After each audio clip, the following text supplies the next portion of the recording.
A Course in Miracles, Lesson 228. God has condemned me not, no more do I.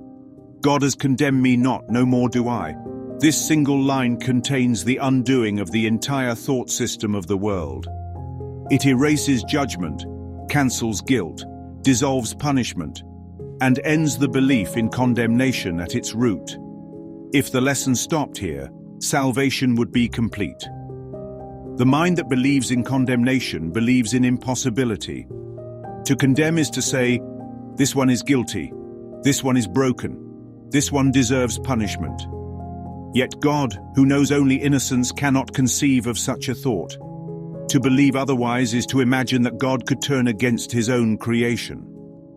Condemnation is therefore insanity, the attempt to assert as real what his knowledge has already proclaimed false. My Father knows my holiness.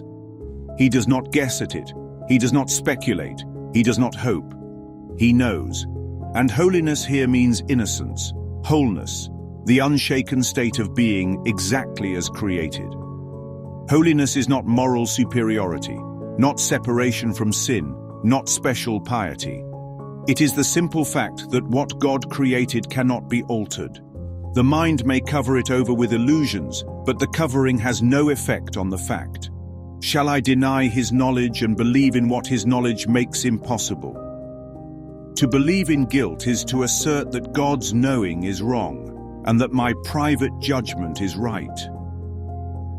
This is the absurd arrogance of the ego, to place its opinions above omniscience. What could be more foolish than to accept as true what God himself proclaims as false? The choice is clear. I can continue to run to the desert, asking the sand to tell me if I am a wave. I can continue to beg the dream to inform me of what I am. Or I can take his word for what I am, since he is my creator and the one who knows the true condition of his son. The apple does not ask the desert to define it. The sunbeam does not seek identity from the cloud. The wave does not look to the shore to be told what it is. Creation knows itself through its source. Father, I was mistaken in myself because I failed to realize the source from which I came. Every sense of guilt, fear, and condemnation comes down to this mistake, forgetting the source. The mind that believes it left God believes in sin. It believes it wandered into time, into a body, into mortality.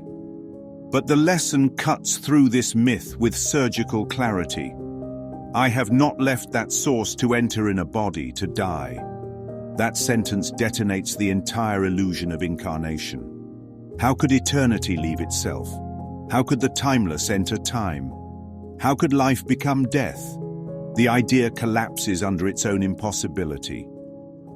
My mistakes about myself are dreams, not sins, not stains, not marks upon the soul. Dreams, nothing more. The world itself is a dream of mistakes, an endless attempt to make real what never happened. Condemnation rests on the belief that dreams are true, that errors deserve punishment. But the truth is that mistakes are for correction, not for judgment. And correction is nothing more than the light of truth, dispelling the darkness of illusion. I let them go today, not tomorrow, not after lifetimes, not when conditions improved. So, today, in this instant, release is always present, always available, always complete. To wait is only to dream of waiting, and I stand ready to receive your word alone for what I really am. Alone is the final cut. Not God's word plus the ego's judgment. Not forgiveness plus a lingering grievance. Not innocence plus a shadow of guilt. Alone. To accept his word alone is to refuse compromise with illusion. It is to let truth stand on its own, needing no defense, no supplement, no adjustment. This is why conflict dissolves through inclusion. Inclusion does not mean compromise, nor does it mean holding two opposing truths side by side. It means bringing every argument, every position, every condemnation into the light where all are exposed as nothing. Forgiveness works because it does not side with victim or perpetrator. It exposes both roles as dreamed. To side with either is to make the dream real. To include both in the light is to see that neither ever occurred. Condemnation rests on the false idea that there is a ledger to be balanced, an account of guilt to be settled. But the ledger burns in the light. There are no accounts to keep, no scores to settle, no wrongs to weigh. The belief in condemnation is the belief in two sides. Forgiveness introduces the third element, not as another side, but as the axis that collapses the fight altogether. Duality is a rope pulled taut. Forgiveness snaps the rope, opening the field wide. Lesson 228 is an atom bomb because it strips away every layer of illusion in one sweep. No condemnation. Guilt has no basis. Holiness known. Innocence is unshakable. Incarnation denied. The belief in birth and death exposed as false. Mistakes as dreams. Correction replaces punishment. God's word alone, final authority, no compromise. This is not theology. It is not a philosophy to debate. It is the end of debate. It is the end of the two-sided rope.